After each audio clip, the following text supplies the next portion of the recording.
I'm Chris Henson, and on behalf of the Board of Deacons, I'd like to welcome you to this morning's service, both here in the sanctuary and those of us streaming on Facebook.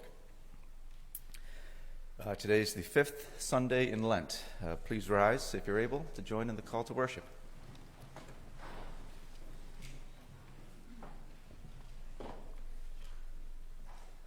Spring is about to break forth. Feel the wonder and power of God's creative energy. Feel the awe and joy of God's love for us. Let us worship God with a full sense of joy and expectation. Let us open our hearts, our spirits, our souls to God's lavish love. Please remain standing as we join in hymn number 168.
May the peace of Christ be with you.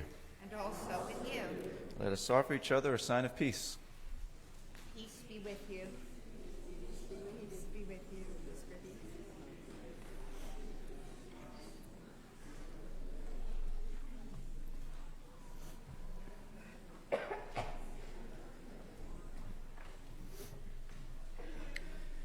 And please be seated as we join in the unison prayer.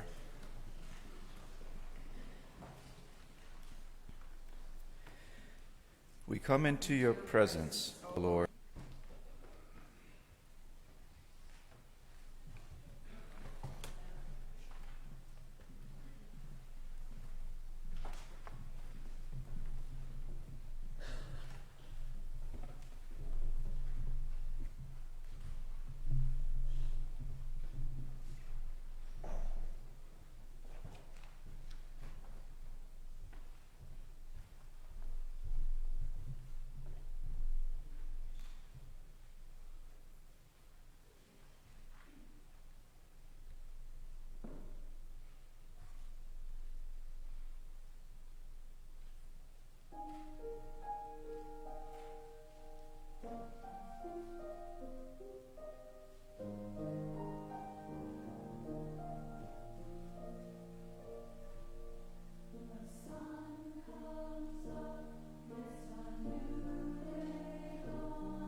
have a few announcements today, besides what's in your bulletin and Gabriel's trumpet. First, the Christ candle this week is lit with prayer for the victims of this week's earthquake. The Chancel Committee will be taking orders for Easter tulips at coffee hour after the service. Today is the last day to order them in person, but you can order them online on our website until Wednesday. Also at coffee hour, Karen Pavinsky will be taking sign-ups for the Women's Retreat. And just a note on our schedule for Easter week. Next Sunday, the 13th, is our Palm Sunday service. There'll be a rain or shine Easter egg hunt following the service. We then invite you to our Good Friday service, Friday the 18th at 7. That's a somber but very beautiful and moving service. We'd love to see you there. And then finally on Easter Sunday, we have our sunrise service at 6:30, meeting at the cemetery in front of Town Hall, followed by our Sunday service at 10. Bonnie. I just had an announcement today for confirmands and mentors. We're going to be meeting after worship in the fellowship room, which is the room over by the chapel, because Bible study is going to be in the ladies' parlor. So if you're not coming to confirmation, I hope you'll go to the Bible study. I do need some help, confirmands and mentors, moving chairs from the ladies' parlor over to the fellowship room. So after worship, if you want to go get something to eat at coffee hour, grab a chair and bring it down to the fellowship room. That would be great. Thank you. And do we have any other announcements?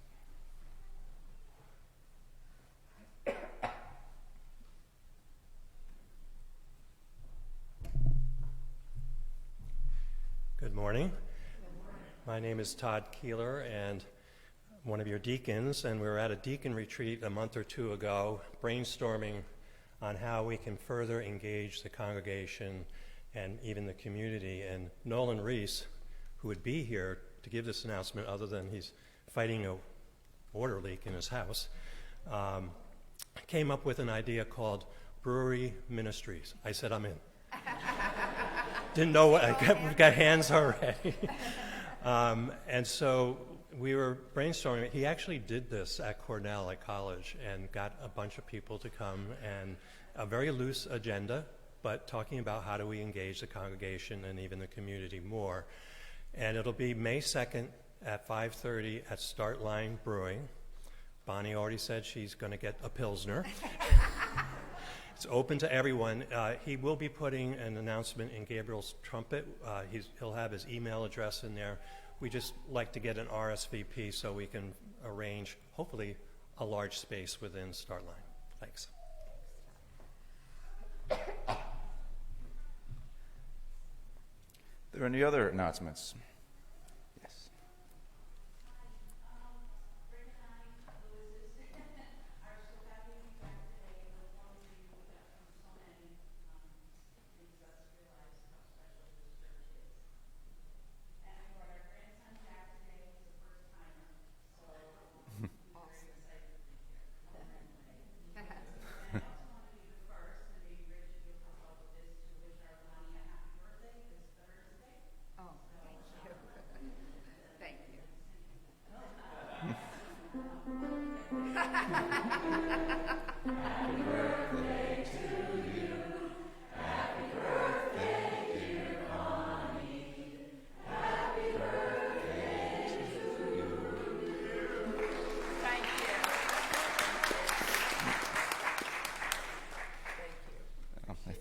I thought beer and God would be a hard announcement to follow, but that seemed to do it.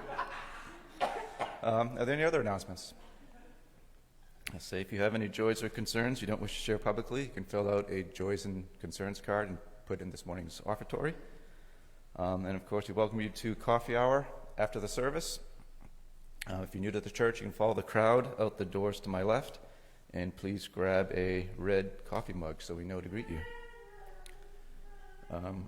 With that, children's moment. Do we have? I'm going to do it this morning.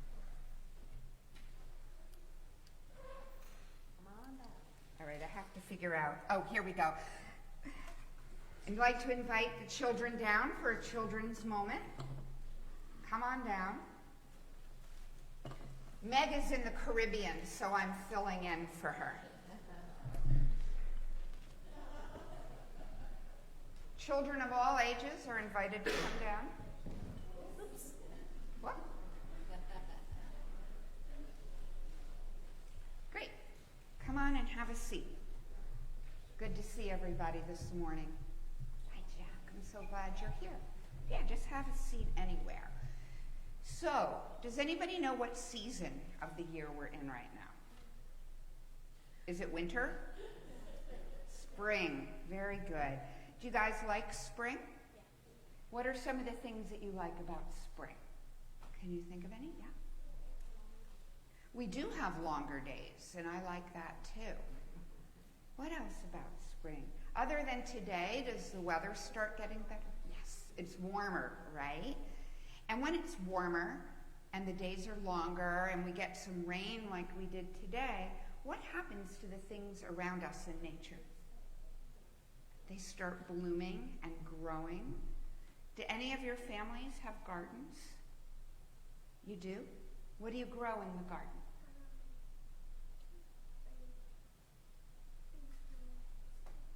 Some vegetables, right? Flowers sometimes, right? Berries, right? There's so many things that start to grow this time of year. Some of them just grow on their own, right? Like we don't have to plant the trees that are out there. Right. They get the sunshine and the water. But some things we do have to plant. So if you want carrots in your garden, you have to plant carrot seeds, right? Or if you want tomatoes, they start with tomato seeds. Oh, the baby watermelons? Yeah, I love those. And there are other kinds of seeds, though, that God asks us to plant. And these are not real seeds. They're not the kind of seeds that you put in the ground. They're the kind of seeds that you plant in your heart. And those kinds of seeds are seeds of love, right? So God is love, and God loves us and wants us to love other people. But sometimes, sometimes that can be hard, right? Sometimes there are people that make us upset or angry or that we just don't know. And so sometimes we have to be more intentional and actually think about planting love in our hearts so that we can show that to other people. And an example of that might be like, say you're at school one day and there's someone sitting there who you can tell is upset about something. One way to plant the seed of love is to go up to them and ask them if they're okay and just show someone that you care. It's not hard to plant seeds of love in our hearts, but it's something that, at least for me, when I wake up in the morning, I try to think about, how can I plant a seed of love today? And because it can be hard to remember, I thought I would give you something today that can remind you.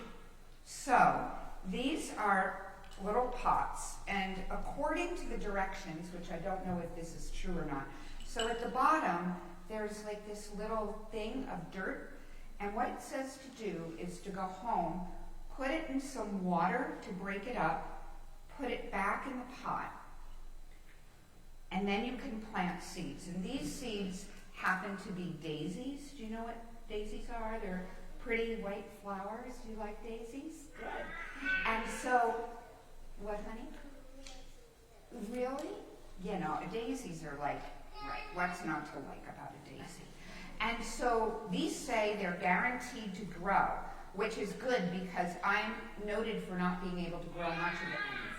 So you'll have to come back and let me know if they actually work. So then you put the seeds in the dirt, once you put the dirt and break it up, and then it says within a couple of weeks you should start to see the daisy flowers sprout. And so I'm going to give one to each of you. And what I thought is when you water it, when you want one? And then, Josh, do you want one? There we go. Whoops. There you go. And And so when you see the seeds start to grow, it can remind you to plant the seeds of love in your heart. Great. Did everybody get one? You didn't get one? There you go. Great. So let's have a little prayer before we sit down. Dear God, just as we plant these daisy seeds, we ask that you would plant seeds of love in our hearts. Help love to grow